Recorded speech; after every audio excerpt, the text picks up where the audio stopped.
Buen día para todos y todas. El día de hoy quiero compartir a través de este medio una investigación o parte de la misma que tiene que ver con la genética de Satanás. De pronto esto escuchará como religioso, pero antes de entrar como en esta materia, quiero decirles que en algún tiempo fui muy escéptico respecto a lo que dice la Biblia. Pensaba que solamente eran escritos de historias y que ahí quedaba todo. Pero en la medida en que veo cómo ha trascendido la ciencia, la tecnología y todo lo que vemos, como también las catástrofes, como todo ese tipo de situaciones incómodas que al ser humano nos han ido afectando a nivel mundial, me doy cuenta que al estudiar lo que dice la Biblia versus lo que la ciencia ha descubierto, me he dado cuenta que realmente la Biblia siempre ha tenido la razón. Por eso quiero compartir con ustedes esta investigación que tiene que ver o lleva por título La genética de Satanás. Esta es una investigación muy reflexiva y también muy exhaustiva con relación al nacimiento del Hijo de Dios desde el punto de vista de la genética, puesto que Jesús tenía que nacer como un ser humano y para poderlo nosotros considerar como nuestro Salvador y Redentor.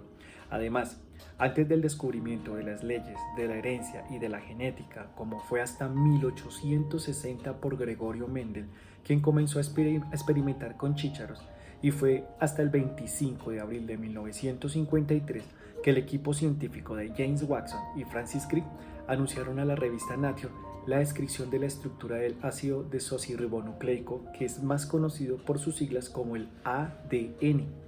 Esta gran aportación científica les otorgó méritos suficientes para obtener el premio Nobel a estos dos científicos.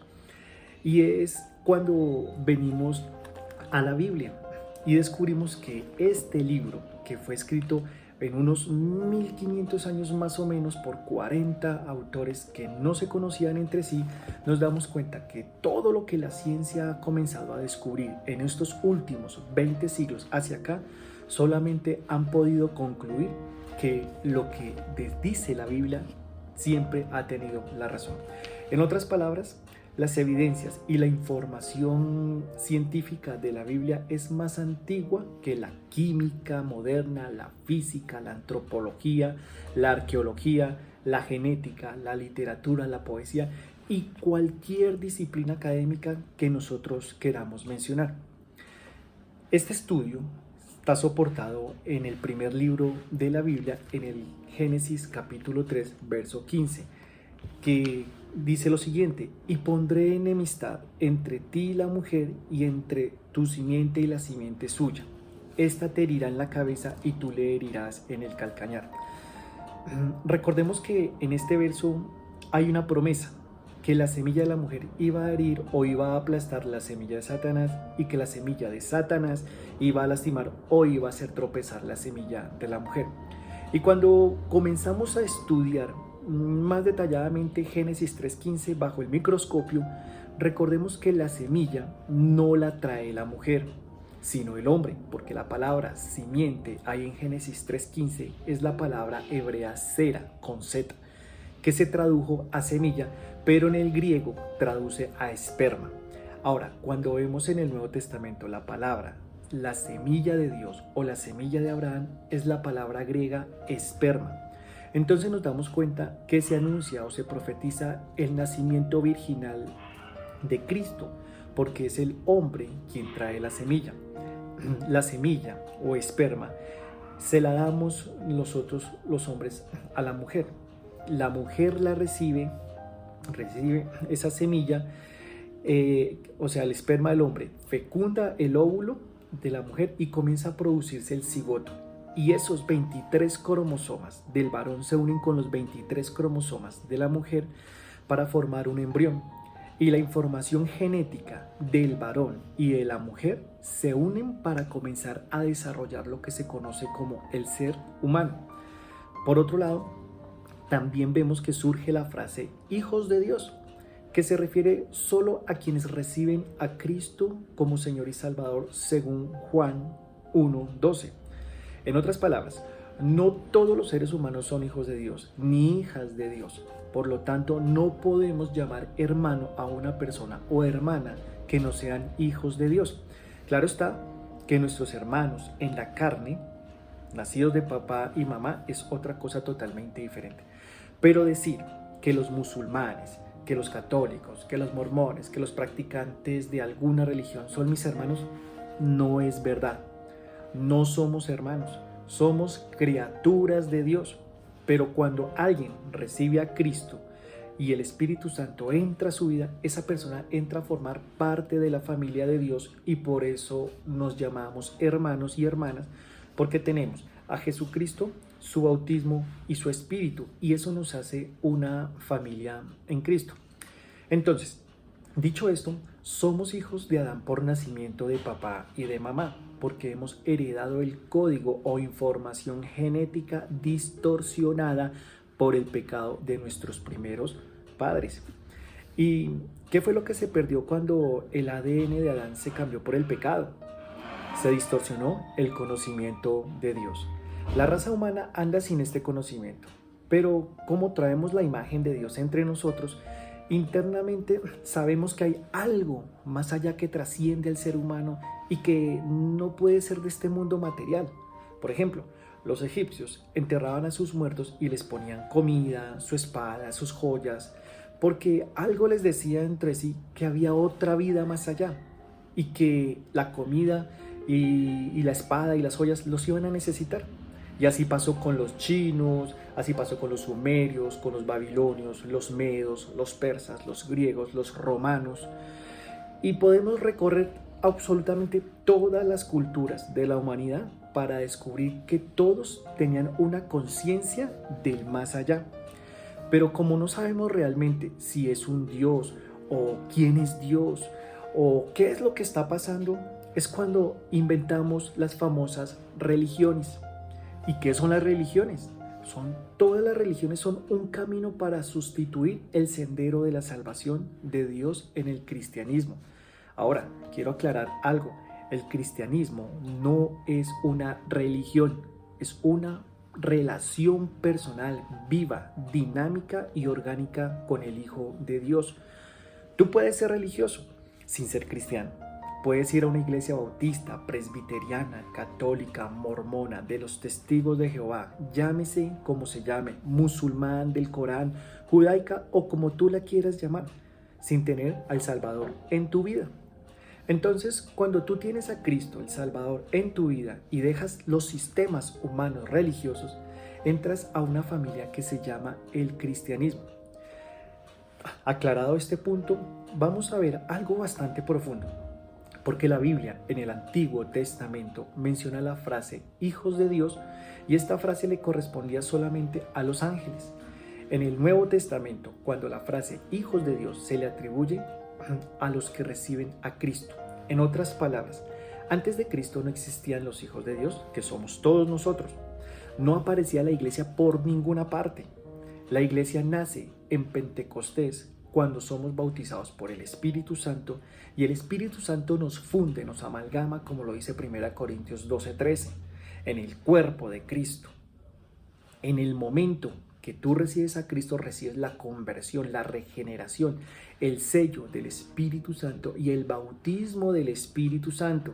En muchos lugares predican que vengan a recibir el bautismo del Espíritu Santo. Bueno, si tú eres un cristiano, ya tienes el Espíritu Santo, pero si no eres cristiano, necesitas al Espíritu Santo que te bautice en el cuerpo de Cristo. Reitero, se recibe en el momento de la conversión, no después. No hay tal cosa como que seas cristiano y te hace falta algo. No, dice Colosenses 2:10 que estamos completos en Cristo. Dice 2 de Pedro 1:3-4, todo lo que pertenece a la vida y a la piedad nos ha sido dado. Y dice Efesios 1:3, porque hemos sido bendecidos con toda bendición espiritual. Si soy cristiano, no me hace falta absolutamente nada, estoy completo en Cristo, he recibido el paquetico completo de Dios. Ahora, solo lo que necesitamos es creer en la santificación, desarrollar los dones que Dios nos ha dado y comenzar a conocer a Dios. Ahora, vamos a Génesis capítulo 6 y analicemos acerca de estos hijos de Dios. ¿Y de qué forma estos hijos de Dios o estas criaturas o estos entes espirituales no son los demonios? Tengamos presente que los ángeles caídos son un grupo de criaturas espirituales y los demonios son otro grupo de criaturas espirituales. Sin embargo, muchas personas, inclusive los creyentes, confunden lo uno con lo otro. En Efesios 6:12 dice que hay gobernantes de las tinieblas, principados y huestes espirituales. Los principados son los ángeles caídos y son los que tienen a su cargo el gobierno de las naciones, como en Colombia, México, Estados Unidos, etcétera, etcétera. Pero debajo de los principados hay gobernantes a cargo de cada estado o departamento y tienen un rango inferior a los principados. Se llaman gobernadores de las tinieblas y estos gobernadores tienen soldados rasos, que son los demonios quienes hacen el trabajo sucio. Estos demonios son los que poseen a los seres humanos como a los animales, como lo dice Lucas capítulo 8, verso del 26 al 39. Los ángeles caídos no poseen los cuerpos. Esa es la diferencia. Por eso debemos aprender a separar la función entre los demonios y los ángeles caídos. Bien, analicemos Génesis capítulo 6.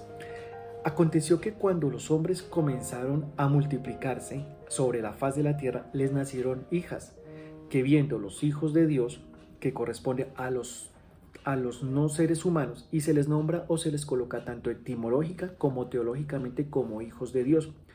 Entonces los hombres comenzaron a multiplicarse y tuvieron hijas. Y este grupo que se llaman los Ben Elohim, Ben, que en el hebreo significa hijos, Elohim, hijos del Altísimo o hijos de Dios, estos hijos de Dios vieron que las hijas de los hombres eran muy bonitas, eran muy hermosas, y dice la Biblia que estos Ben Elohim tomaron para sí mujeres y escogiendo entre todas, en este instante algo hubo en el tiempo de Noé, donde una intervención angelical infiltró en la genética humana. Ahora, quiero aclarar algo antes de seguir. Existen dos corrientes teológicas para tratar de explicar Génesis 6 del 1 al 4. Una dice que estos hijos de Dios eran descendientes de Caín y se mezclaron con la otra descendencia de Adán y de Eva y comenzaron a multiplicarse. Sin embargo, los que tratan de apoyar esta corriente teológica, en lo personal yo la respeto mucho, pero es muy débil, porque no han podido contestar de dónde salieron los gigantes que nombra Génesis capítulo 6, versículo 4. No pueden haber salido de una mezcla normal de un hombre y una mujer, estos gigantes. Estos gigantes eran conocidos como los Nefilim, que en el hebreo se tradujo gigantes y significa literalmente seres caídos. Estos gigantes eran monstruos de 3 a 5 metros de altura con 12 dedos en las manos, 12 dedos en los pies, y habitaron este planeta durante 1000 años antes y después del diluvio, y quien los acabó fue el rey David. Acordémonos de la historia de David y Goliat. Más adelante, en 2 de Samuel, capítulo 21, vemos cómo acaba con los gigantes David. Pero esta raza de gigantes era una perversión genética y eran los que habitaban la tierra de Canaán, la cual Dios había prometido dar a su pueblo Israel. Y estos gigantes estaban tratando de impedir que el pueblo de Dios se introdujera a Canaán. Recordemos lo que dice la Biblia en Números 13, cuando Moisés mandó a los espías a espiar esta tierra y regresaron asustados argumentando que a ojos de estos gigantes parecían langostas y que no era posible conquistar la tierra.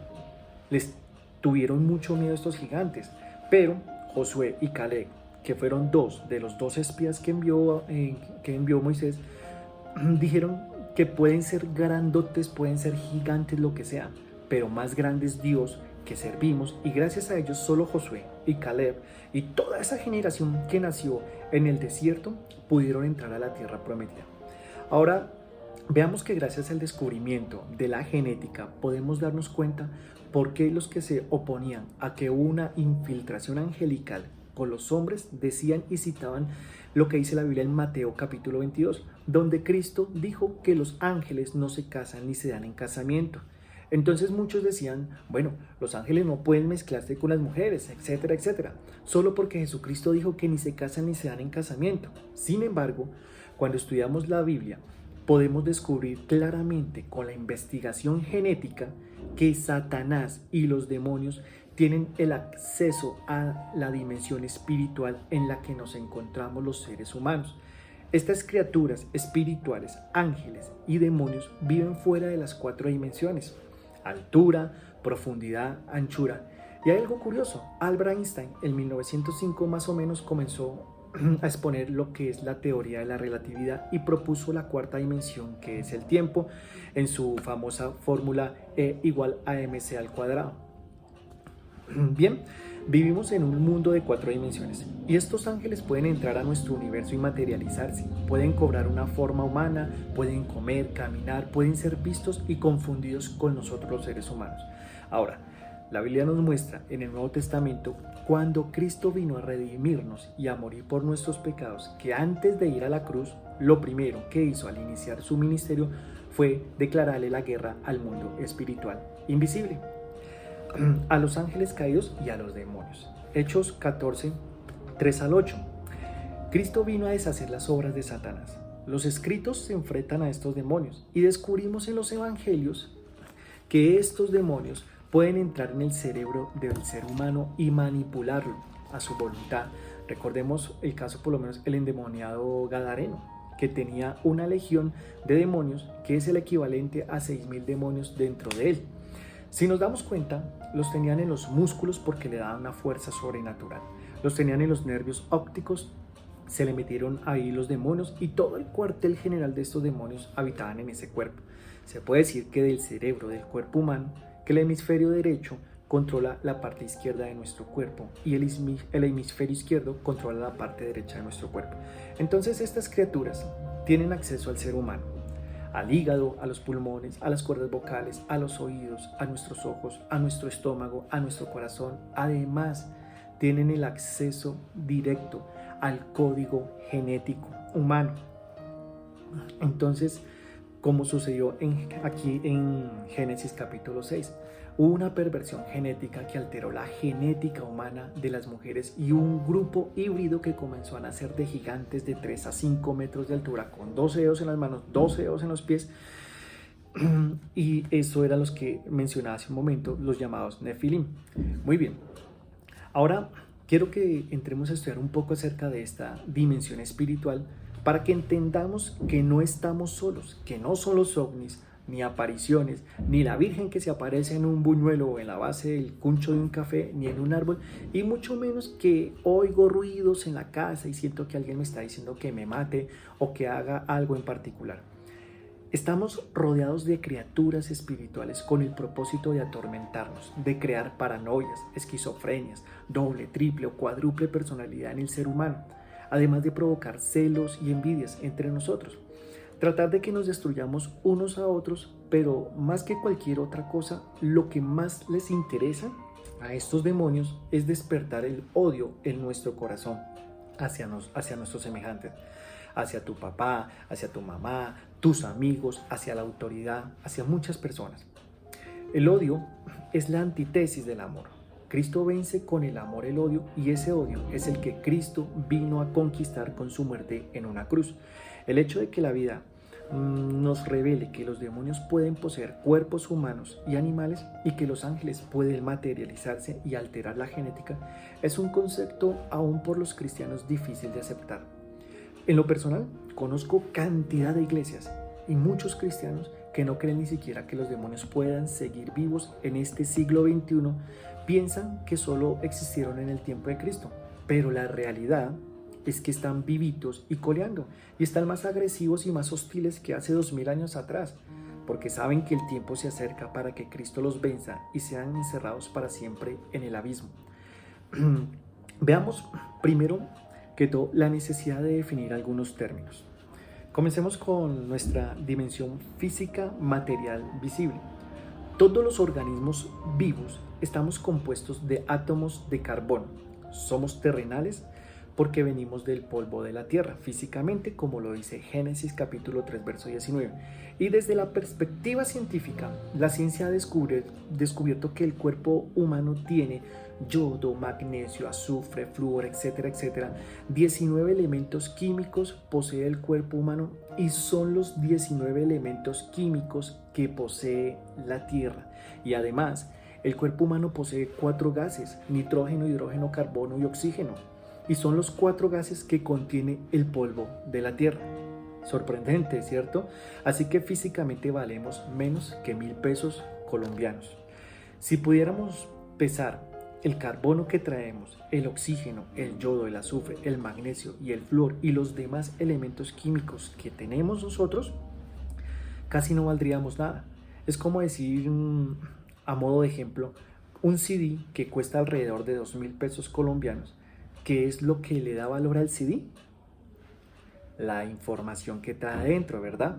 Entonces, en el momento que se decide que el CD tiene información, el mismo CD vale 100 veces más su valor. Y así nosotros físicamente vamos a regresar al polvo de la tierra, nos van a comer los gusanos, pero la información que traemos dentro del alma y el espíritu es lo que le da valor y dignidad al ser humano. Físicamente no somos diferentes a los animales. Ellos también tienen sangre, estómago, etcétera, etcétera. Aunque funcione diferente a nuestro sistema digestivo y metabólico, pero también tienen un cuerpo, igual que nosotros, que muere y se van a la tierra. Pero lo que le da al ser humano su dignidad es que Dios puso en nosotros su espíritu y somos creados a la imagen y semejanza de nuestro Creador.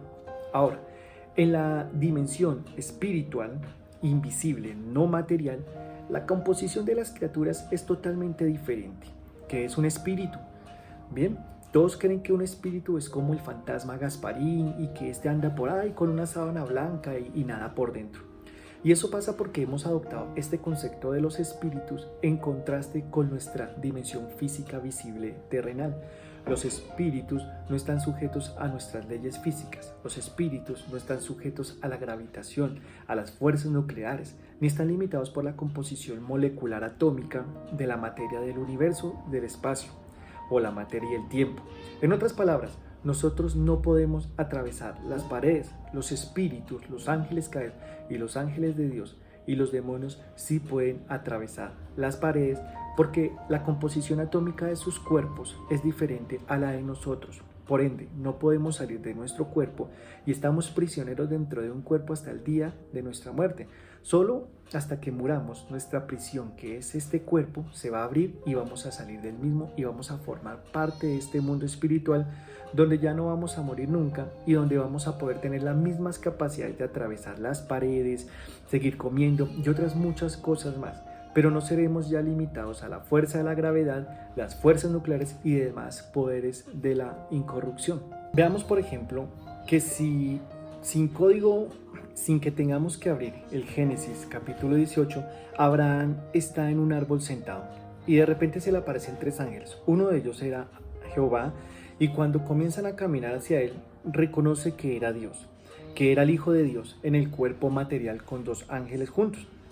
¿Qué les dijo Abraham? Génesis 18, les ofrece de comer y estos ángeles se comen el cabrito. Ahora, en Génesis 19, a la entrada de Sodoma y Gomorra, llegan los ángeles y los sodomitas, los homosexuales que estaban viendo a los ángeles se fueron tras de ellos, pues eran tan bellos y tan guapos que los homosexuales, los sodomitas, querían tener relaciones sexuales con ellos. Entonces, demonios cuentan que estos ángeles pueden entrar a nuestra dimensión a comer, dormir y habitar al igual que todos nosotros. Vayamos a Primera de Corintios 15. Veamos la descripción que hace la Biblia acerca de estos ángeles. Primero nos dice Primera de Corintios 15, 39 al 41. No toda carne es la misma, una es la de los hombres, otra carne es la de las bestias, otra la de los peces y otra la de las aves. O sea, aún en este mundo en el que vivimos, no nos comemos unos a otros. Nunca te has comido la pierna de tu abuelita, ¿verdad? Sino la pierna de un pollo o la pierna de un cabrito. Porque nuestra carne humana, aunque tiene funciones metabólicas y gastrointestinales, los animales también las tienen. Pero la carne de los animales es diferente a la carne humana. Ahora, la carne de las aves es diferente también, y la estructura de un ave y la estructura de un cuadrúpedo y la estructura de un reptil y de un pez son totalmente diferentes. O sea, hay cuerpos animales, hay cuerpos de peces, hay cuerpos de seres humanos. No podemos meternos al agua y respirar. Eso es imposible. Dios hizo que los peces tuvieran branquias especiales para que pudieran sobrevivir en ese medio ambiente. Nosotros no podemos sobrevivir de ver las cabras, por lo menos en Perú, que a casi 4.000 metros de altura, porque nos faltaría el oxígeno. Si aquí en Bogotá, que son 2.600 metros sobre el nivel del mar, por eso sentimos a veces cansados y lo recomiendan los médicos a las personas que pronto se enferman del corazón, pasar a otra ciudad con una altura más baja. Entonces, todos estos cuerpos que Dios diseñó habitan en este mundo.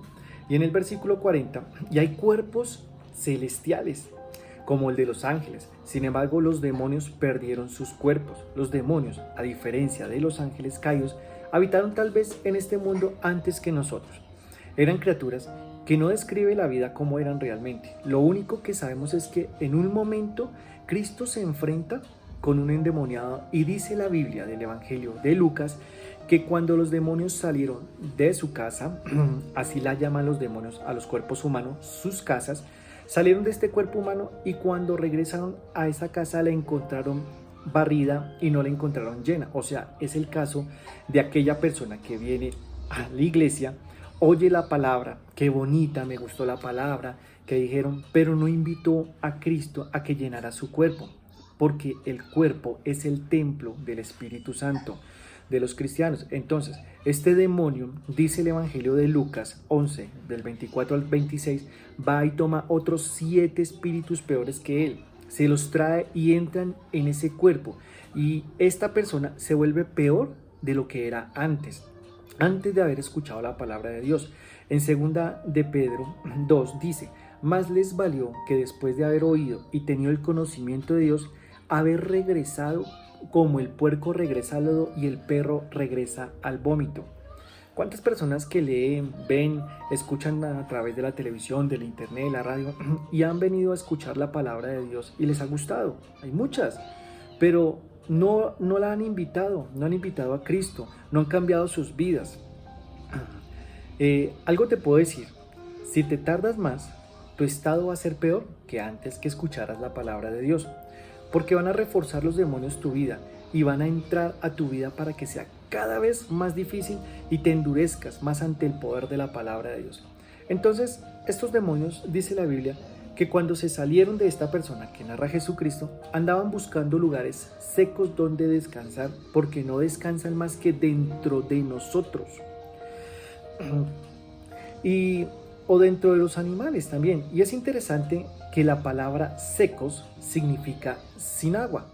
Es por eso que esta secta llamada Pare de Sufrir, que de pronto algunos ya la han escuchado, dicen que pongas un vaso de agua encima de tu radio, de tu televisor, para que se vayan los demonios de tu casa. O peor aún, muchos cristianos mal enseñados, mal adoctrinados, dicen, compren este paño ungido, o cruces ungidas, o cosas que vienen de Jerusalén y vienen ungidas, para que se vayan los demonios, las maldiciones, o para que te vaya bien en la vida. Esto, a la luz de lo que es la Biblia, es brujería. Entonces, a la luz de la Biblia, tenemos que tener muy claro esto. Entonces vemos aquí en Corintios que hay cuerpos celestiales y cuerpos terrenales. Una es la gloria de los celestiales y otra es la gloria de los terrenales.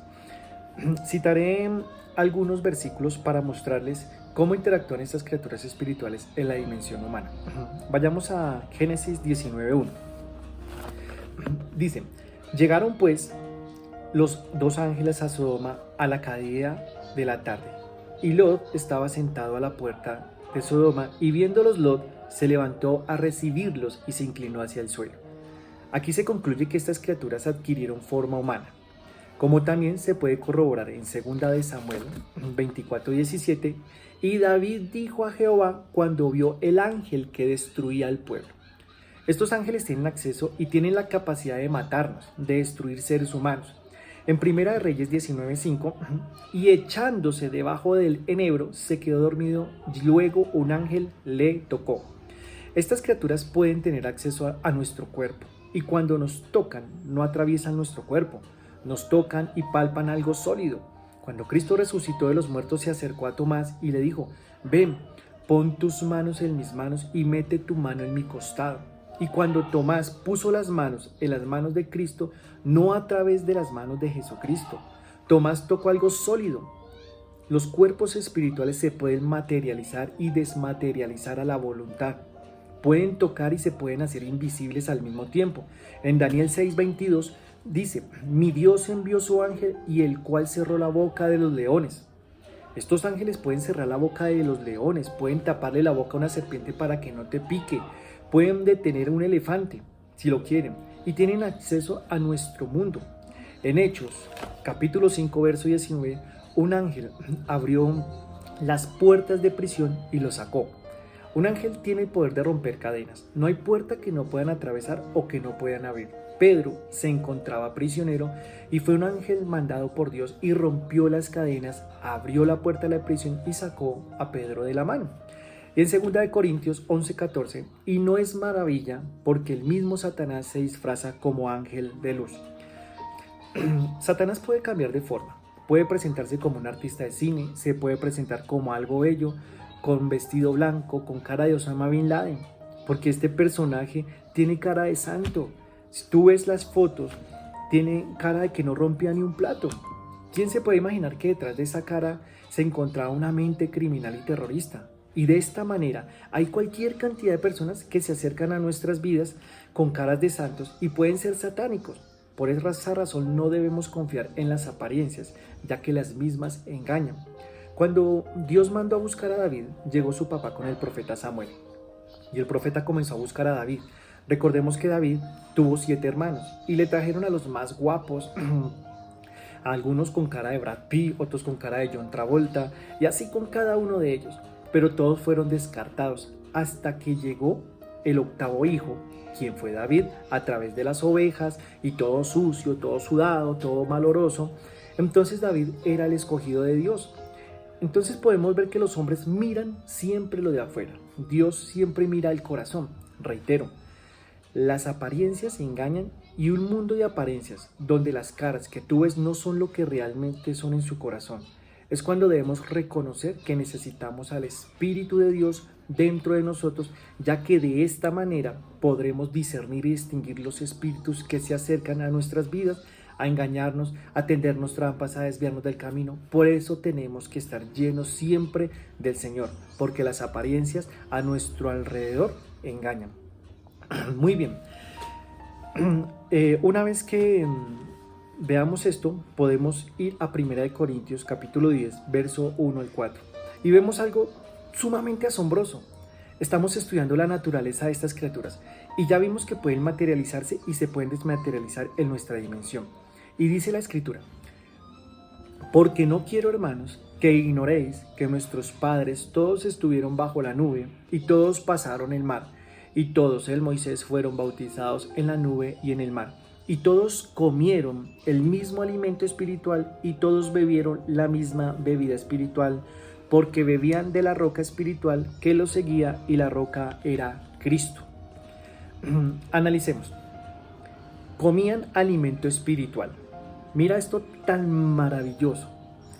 En el desierto, Dios les dio algo que no se produce ni tiene su origen en este mundo. Dios les mandó desde el cielo el maná, y este maná se dice que era como una especie de hojuela de trigo. Éxodo capítulo 16, capítulo 17. Y estos hombres y mujeres en el desierto fueron alimentados. Ellos tenían esta hojuela pequeña e insignificante, pero en este producto estaban todos los antioxidantes, las vitaminas, los minerales y todo lo que el cuerpo humano necesitaba para sobrevivir en el desierto. Y veamos que este maná no lo fabricó ningún carnicero, no se vendía en ningún supermercado o tienda de la época, en ninguna panadería, ferretería o cualquier tienda, no se vendía en ninguna parte. La Biblia menciona alimento espiritual. Continuamos leyendo. Y todos bebieron, verso 4, la misma bebida espiritual. Aquí vemos que cuando atravesaron el Mar Rojo, cruzaron las 2 paredes de agua a su lado derecho y a su lado izquierdo, y habiendo recordado el momento histórico, el apóstol Pablo les dice que comieron el alimento espiritual que se refiere al maná. Este alimento entraba a su estómago y que tenía su origen en el cielo. Por eso se llama espiritual neumáticos en el griego, porque su origen es espiritual. Y esto fue lo que sostuvo al pueblo de Israel en su peregrinar en el desierto. Este alimento entraba a sus estómagos y se convertía en la energía necesaria para sostener todo el cuerpo. Era algo físico, era algo material y era algo tangible. El sistema gastrointestinal del ser humano lo asimilaba y lo podían comer, aunque su origen fuera del cielo. En otras palabras, podemos preguntarnos, ¿los ángeles comen en el cielo? Y la respuesta es, sí, señores. Y siguen comiendo en el cielo y también pueden comer aquí en la tierra los alimentos que comemos nosotros habitualmente, porque en Génesis 18 expresa que Abraham les cocinó un cabrito y se lo comieron cuando Cristo resucitó. En Lucas 24 recordemos que va Cristo en el camino de Emaús con 2 discípulos y les dijo Cristo, ¿no tienen algo que comer? Y comió pescado y miel, el cuerpo de Cristo resucitado. Si vamos a Apocalipsis capítulo 21 y capítulo 22, encontramos que seguiremos comiendo en la otra vida. ¿Por qué? Ahora comemos porque nuestro cuerpo físico lo necesita, pero cuando muramos no vamos a ser eternos. Sin embargo, este estudio también nos muestra que en la otra vida vamos a tener otro cuerpo, y aun cuando los otros cuerpos no comen lo que comemos nosotros para sostenernos, porque este cuerpo necesita la sangre para circular y alimentarnos, los otros cuerpos van a seguir los cuerpos dependiendo de un alimento de Dios. Nunca seremos dioses. Con cuerpos físicos, con cuerpos espirituales, las criaturas creadas por Dios siempre necesitarán ser alimentadas corporal y espiritualmente. En Salmos 78:25 dice la Biblia que comieron alimento espiritual, y esta palabra, alimento espiritual, en el Salmo 78:25 es avir, que se tradujo comida de ángeles, comida de nobles, comida de poderosos. Ahora, ¿de qué manera fue también la bebida espiritual? El origen del agua que bebió en el desierto no era de este mundo, era bebida espiritual que venía del cielo, provenía de otra dimensión, no habían arroyos, no habían pozos escondidos en el desierto, el agua que Dios les dio era el agua que venía del cielo. Y esto es sumamente interesante, porque en el libro de Génesis, en el capítulo 1, verso 1, nunca se dice que Dios creó el agua. Génesis 1:1 dice, en el principio Dios creó el cielo y la tierra. Génesis 1:2, y la tierra estaba cubierta de agua. El versículo 1 estaba seca y en el versículo 2 aparece cubierta de agua. ¿Cuándo se cubrió de agua la tierra? Entre el versículo 1 y el versículo 2 se describen miles de años de intermedio de una caída angelical. Este mundo pertenecía a los ángeles antes, cayeron y la tierra fue juzgada y cubierta con el agua. Dios entonces tiene que separar el agua para que se descubra lo seco, y entonces el agua de arriba en la atmósfera y el agua de abajo en las nubes y el agua de los océanos, que son 2/3 partes del planeta Tierra. 2/3 partes del planeta Tierra son agua. Solamente una tercera parte es tierra. Esto es muy interesante a la luz de lo que estamos nosotros estudiando en este momento. Ahora, para terminar, en el libro de Judas, en el versículo 6 y 7, Judas no tiene capítulos, nos confirma todo este estudio y dice de esta manera: y los ángeles que no guardaron su dignidad, o sea, en el original es su primer estado, sino que abandonaron su propia morada. Esta palabra significa cuerpos, se pronuncia diketerim en el original griego. Los ángeles que dejaron su lugar, que Dios les había asignado, se salieron de sus cuerpos, abandonaron su morada, los ha guardado bajo oscuridad, en prisiones eternas, para que el juicio del gran día, como Sodoma, Gomorra y las ciudades vecinas, las cuales ¿quiénes son aquellos? Los ángeles del versículo anterior, los sodomitas, al igual que los ángeles, habiendo fornicado.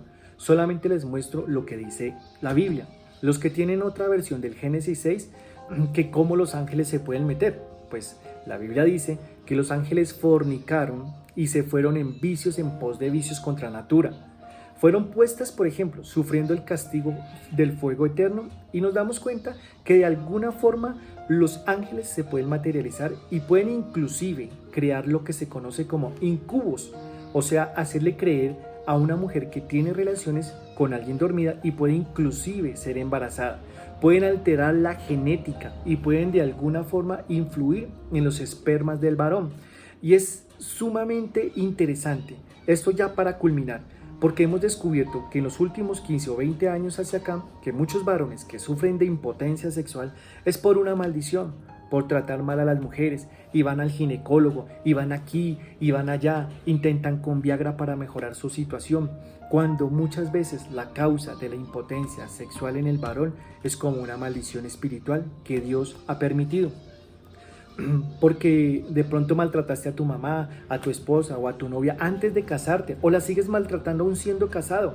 Por eso dice la Biblia en 1 de Pedro 3:7, vosotros maridos, igualmente, vivid con ellas sabiamente, dando honor a la mujer como a vaso más frágil y como a coherederas de la gracia de la vida, para que vuestras oraciones no tengan estorbo. Recordemos que somos los varones los responsables de nuestra familia. Y cualquier cosa que pase a nuestras familias, Dios nos hace culpables, no a tu esposa, no a tus hijos, sino a nosotros mismos. Imagínate las bendiciones tan grandes que hay sobre tu vida y mi vida, física, en salud, en el trabajo, sobre nuestro matrimonio, sobre nuestros propios hijos. Pero necesitamos entender que lo que nosotros sembramos lo tenemos que recoger. Con esto doy por terminado este estudio de la genética de Satanás. Espero les haya gustado. Probablemente nos veamos más adelante. Muchas gracias por su atención. Dios los bendiga. Adiós, adiós.